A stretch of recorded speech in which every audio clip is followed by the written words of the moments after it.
Vida Longa CBN.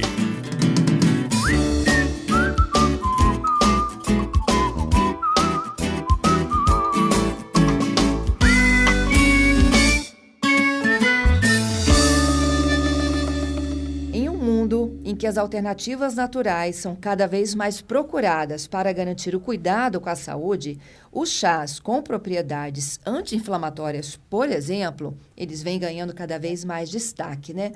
Mas até que ponto a gente consome algo que é eficaz? Essa é a minha conversa de agora com a nutricionista Bruna Rabelo. Ei, Bruna, seja bem-vinda. Bom dia para você. E aí, Fernanda, bom dia, tudo jóia? Tudo bem, obrigada pela sua gentileza. Quem não gosta de um chá, né? E se ele tem chá propriedades, sempre então é muito melhor gostoso. ainda. Com certeza, chá sempre bem-vindo, né? Pois é, o que se sabe aí de verdade e de mito em relação a esse tipo de bebida? A ciência já comprovou que vários chás têm benefícios anti-inflamatórios, benefícios calmantes, vários benefícios também de nutrientes para estar melhorando a saúde. O problema é achar que só apenas o chá é que você vai ter, né, esse benefício da saúde, mas é todo um complemento, é um estilo de vida, é uma alimentação balanceada, é a qualidade do sono. Então, é um complemento para uma alimentação mais saudável.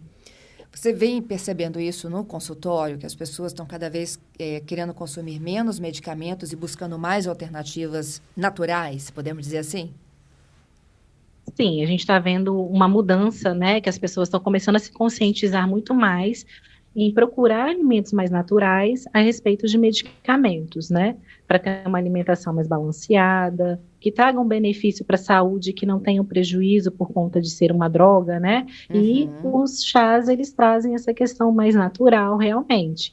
Mas o X da questão é a forma que a pessoa utiliza esse chá na sua alimentação e qual benefício ela tem buscado, né? Bruna, de fato, quais são os chás que trazem algum benefício ao corpo humano e como que a gente deve consumi-los? A gente hoje já tem comprovadamente, cientificamente, que chás verdes, chá preto, chá mate, ele tem compostos que são as catequinas, que ajudam na redução de marcadores inflamatórios, auxiliando no combate de doenças crônicas. Tem chás que são chás que ajudam no processo anti-inflamatório, calmante, como a camomila, a erva doce, que também ajuda nesse processo. A erva doce também, além do processo anti-inflamatório, também ajuda muito na digestão, assim como a hortelã, que também é uma ótima opção de chás. Então, são chás naturais que a gente pode estar fazendo infusão para estar fazendo esse consumo. Entendido. E como que a gente adquire esses produtos? Em loja de produtos naturais, aqueles que já vêm em caixinhas industrializados, qual é a melhor dica?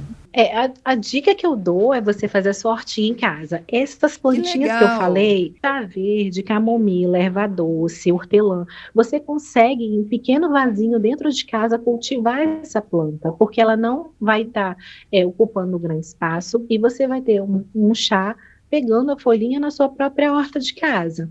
Se a pessoa não tem a possibilidade de manter uma planta dessa em casa, pode estar comprando em casas naturais, que vendem essa erva de forma natural.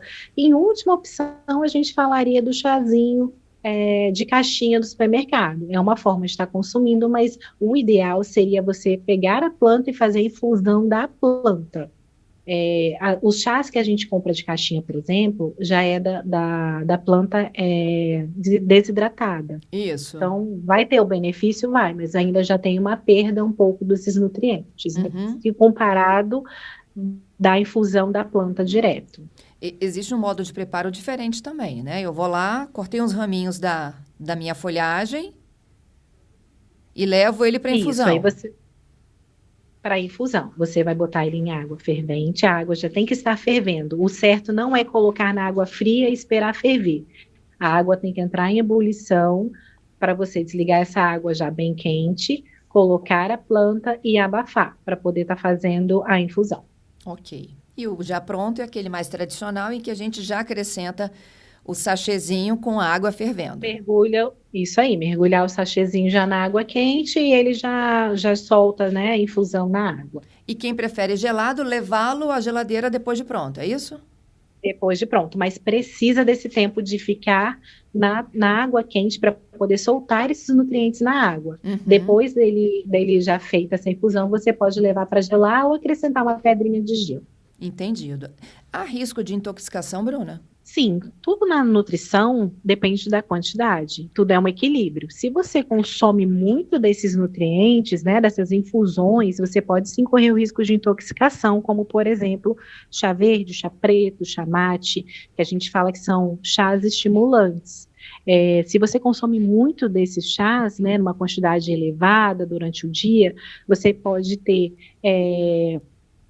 perda de sono, aceleramento dos batimentos cardíacos, que é uma forma de intoxicação do organismo por excesso de consumo. Existe também uma dose máxima por dia? Cada organismo é um organismo. A gente sempre sugere que a pessoa consuma no máximo 3 doses de uma infusão por dia. Então, poderia ser num café da manhã, um lanche da tarde ou à noite para dormir. Essa seria uma quantidade assim razoável que a gente orienta a pessoa a estar consumindo, não doses máximas além de 3 por dia.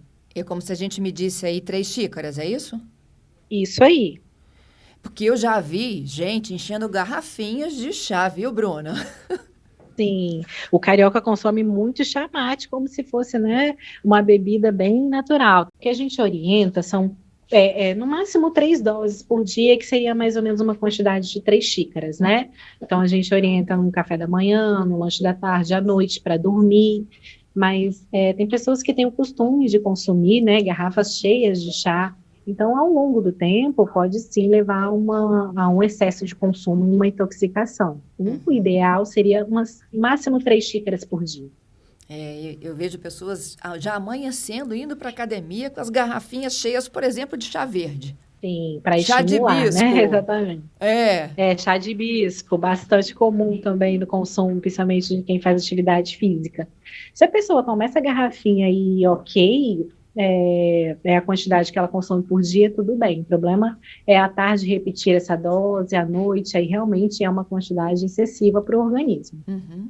Como tem outros, como camomila, erva doce, que eles têm a propriedade de nos acalmar, enquanto os outros aceleram. É isso mesmo que eles fazem? Exatamente. Chás estimulantes, chá verde, preto, hibisco, mate, e os calmantes, camomila, erva doce, cidreira, são chás que ajudam a acalmar bastante. São excelentes para dormir. E no seu dia a dia, como é que você administra uma dieta com a utilização dessas propriedades?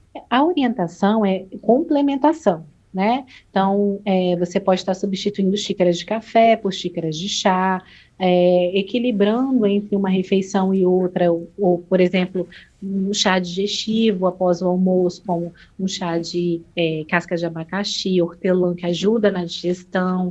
Então, dessa forma que a gente vai orientando os pacientes no consumo de chás ao longo do dia. Uhum. Em época de frio também tem os chás que esquentam e que dizem que curam gripe. Sim, principalmente os ricos que contêm gengibre, né? São chás que realmente eles reforçam a imunidade. A gente orienta, sim, a ter esse consumo, né, no período mais frio, e é bem gostoso um chazinho quente para esquentar o corpo. Melhor ainda quando você tem o benefício do nutriente, né, liberado ali pelo chá. É isso. E aqueles que não podem fazer o consumo de chás? Pessoas que são cardíacas, com hipertensão arterial elevada, a gente orienta a evitar os chás mais estimulantes, como o chá verde, o preto, o hibisco, o chá mate, porque esses chás realmente eles fazem um aumento do batimento cardíaco, principalmente se aquela pessoa consome uma quantidade maior. Então, a gente orienta a não consumir. Mas um chá calmante, como a cidreira, a erva doce, a camomila, a hortelã, não vai trazer nenhum malefício à saúde. A gente orienta a questão da quantidade. Nada em excesso faz bem para a saúde, né?